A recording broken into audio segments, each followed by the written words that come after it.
Hi అండి. Welcome back to Ammu's kitchen. నేను మీ సౌజన్య. ఈరోజు రెసిపీ వచ్చేసి చికెన్ గ్రేవీ కర్రీ అండి. మనం చికెన్ గ్రేవీ కర్రీని ఎప్పుడూ ఒకేలా కాకుండా ఒకసారి ఈ ప్రాసెస్‌లో ట్రై చేసి చూడండి. చాలా చాలా టేస్టీగా ఉంటుంది. ఇప్పుడు ఈ చికెన్ గ్రేవీ కర్రీని ఏ విధంగా తయారు చేసుకోవాలో ప్రాసెస్‌ని చూద్దాం.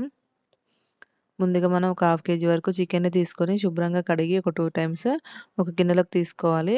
అలాగే ఇప్పుడు ఒక మిక్సీ జార్ తీసుకొని అందులో ఒక కప్పు వరకు ఉల్లిపాయ ముక్కలు వేసుకోవాలి. అలాగే హోల్ గరం మసాలా కూడా వేసుకొని, ఇప్పుడు ఈ రెండిటిని కూడా మెత్తగా పేస్ట్‌లాగా గ్రైండ్ చేసుకోవాలి. ఈ విధంగా గ్రైండ్ చేసుకొని పక్కన పెట్టుకుందాం. ఇప్పుడు స్టవ్ ఆన్ చేసుకొని ఒక బాండీ పెట్టుకొని, అందులో ఒక 3 టీ స్పూన్ల వరకు ఆయిల్ వేసుకోవాలి.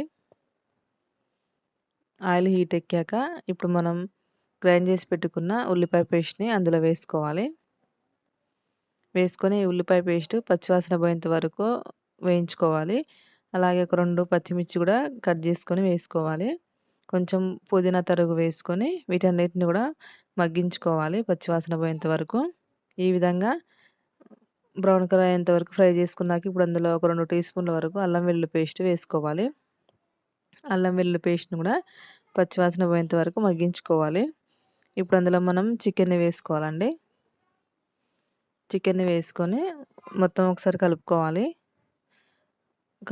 కలుపుకున్నాక మీడియం ఫ్లేమ్‌ని ఉంచుకొని మూత పెట్టుకొని ఒక 2, 3 నిమిషాల వరకు చికెన్‌ని మగ్గించుకోవాలి. ఒక 2, 3 నిమిషాల తర్వాతకి మూత తీసి ఒకసారి కలుపుకోవాలి. ఇప్పుడు అందులో రుచికి సరిపడా సాల్ట్ వేసుకోవాలి. అలాగే ఒక హాఫ్ స్పూన్ పసుపు కూడా వేసుకోవాలి. వేసుకొని మొత్తం ఒకసారి కలుపుకున్నాక మళ్ళీ మూత పెట్టుకొని ఒక 4, 5 నిమిషాల వరకు చికెన్‌ని ఉడికించుకోవాలి మీడియం ఫ్లేమ్‌లో. ఇప్పుడు ఒకసారి మూత తీసి అందులో కట్ చేసి పెట్టుకున్న టమాటాని వేసుకోవాలి. ఒక 2 టమాటాని కట్ చేసుకొని అందులో వేసుకోవాలి. మనకి గ్రేవీ అనేది వస్తుందన్నమాట టమాటా వేసుకుంటే. ఈ విధంగా మొత్తం ఒకసారి కలుపుకొని మూత పెట్టుకొని టమాటాని ఉడికించుకోవాలి. ఒక 2, 3 నిమిషాల వరకు టమాటా మెత్తబడేంత వరకు ఉడికించుకుంటే సరిపోతుంది. ఈ విధంగా ఒకసారి కలుపుకోవాలండి. టమాటా కూడా మనకి ఉడికిపోయింది. ఇప్పుడు అందులో కారం వేసుకోవాలి.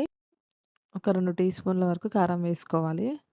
కారం వేసుకున్నాక మొత్తం ఒకసారి కలుపుకొని ఒక నిమిషం వరకు కారం పచ్చివాసన పోయేంత వరకు మగ్గించుకోవాలి. ఇప్పుడు ఒక టీ స్పూన్ ధనియాల పొడి వేసుకొని కలుపుకోవాలి. ఇప్పుడు ఒక కప్పు వరకు వాటర్‌ని పోసుకోవాలి.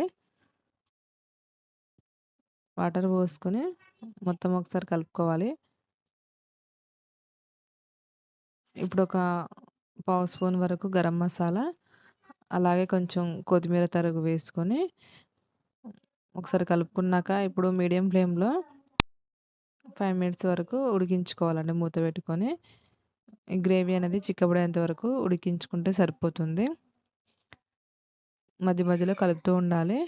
5 మినిట్స్ తర్వాతకి ఒకసారి మూత తీసి మనకి గ్రేవీ కూడా చిక్కబడింది.